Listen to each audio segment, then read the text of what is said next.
नमस्कार, माझं नाव शुभ्रा शिरीष कथले व माझ्या कवितेचे नाव गरज कृष्णाची। धर्मराजा तू राज्य हरलास, संपत्ती हरलास, स्वतःच हरलास, आता काय पणा लावणार आहेस? गरजत कुटील शकुनीने विचारले, कौरवांची तू चाकरी करणार आहेस। पणा काय लावावे प्रश्न पडला, तसा दुर्योधन हर्षित ओरडला। पांचाली, द्रुपद पुत्री पांचाली, दुर्योधना ही हिम्मत कशी झाली?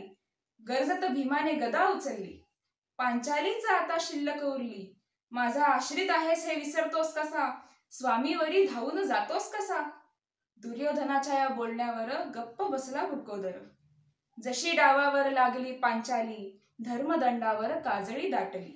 हसत शकुनीने फासा फेकला, तसा एकच गदारोळ उडाला।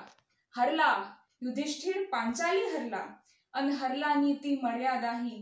दुर्योधन दुष्ट अहंकाराने भरला, विसरला धर्म सदाचारही। फरमावले त्याने दुःशासनास, जा खेच तिला दरबारी, ती दासी पुसेल रोज माझ्या सिंहासनाची पायरी। केस धरून दुःशासनाने उन्मत्तपणे फरफटले, तसे धर्माच्या पायावर उभ्या सभेस अदृश्य तडे गेले। तेव्हा भीम खवळला, हात उंचावून गरजला, दुःशासनाच्या पापाचा घडा आता भरला। उखडून हात तुझा रक्त पिऊन टाकेन मी, शब्द माझा अंतिम आता मागे न हटेन मी। चवताळला दुर्योधन मग म्हणतो कसे, दासीला राणीची वस्त्रे शोभत नसे। लगेच वस्त्रे फाडण्याची आज्ञा झाली, अन मर्यादा गाडण्याची सुरुवात झाली। दुःशासनाने वस्त्र ओढता कौरव पक्ष हर्षित गरजला, द्रौपदीचा आर्त टाहो मात्र हवेतच विरला। पितामह भीष्म, गुरु द्रोण, गुरु कृपाचार्य, गप्प कसे तुम्ही, घडता हे पाप अनार्य। राजन आपण अंध असाल, बहिरे नाही, ऐकून टाहो माझा रक्त कसे उकळत नाही। स्वामी पतिराजा आपण तरी उठावे, एका फटक्यात यांचे मस्तक तरी उडवावे। तलवारी ज्ञान कशा हरता एकीचे शीलधन, ही नाही गुरूंची राजसभा, हे तर बटुकांचे संमेलन। दुःशासनाने खेचली साडी, द्रौपदी फिरली घेत मंडले, नरकात जाशील दुरात्म्या, चित्कारांनी आभाळ फाटले। हात जोडून अखेर तिने स्मरले गोविंदा, आर्त होऊन विनविले देवकीच्या परमानंदा। आता आश्रय तुझ्याच चरणा रविंदा, तूच कर शासन या मतिमंदा। कापडाचा ढीग पडला तरी पदर संपेना, चिडला उन्मत्त दुःशासन मात्र थांबेना।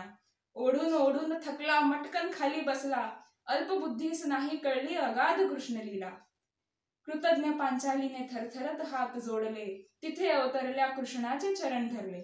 बंधुराजा वाचवलेस तू मला, तरी ऐक माझे एक सांगते तुला, माझ्यासारख्या इतर जणींनाही वाचवशील का? असहाय भयभीत स्त्रियांची लाज राखशील का? कारण पांचाली एकमेव नसेल, नव्हती, असतील तशा न जाणो किती। तिच्या लाख याचनांनंतरही कुरुवंशी अद्याप शांत आहेत, सर्व ऐकत तिच्या हाका तरी खडगे अजून गप्प आहेत। यावर कृष्ण जरा हसला मग उत्तरला, आज जरी तुझा सखा धावून आला तरी नेहमीच येणार नाही, तुझ्या हाका नेहमीच कुणी ऐकणार नाही। हात लावणारा भस्म व्हावा असे शरीरच आता होऊ दे, सोड याचना तू आता मुखातून डरकाळीच फुटू दे। उचल त्रिशूल आता तू प्रतिरूपा आहेस शक्तीची, मग दुःशासन लाख माजू दे, तुझ नाही गरज कृष्णाची। धन्यवाद।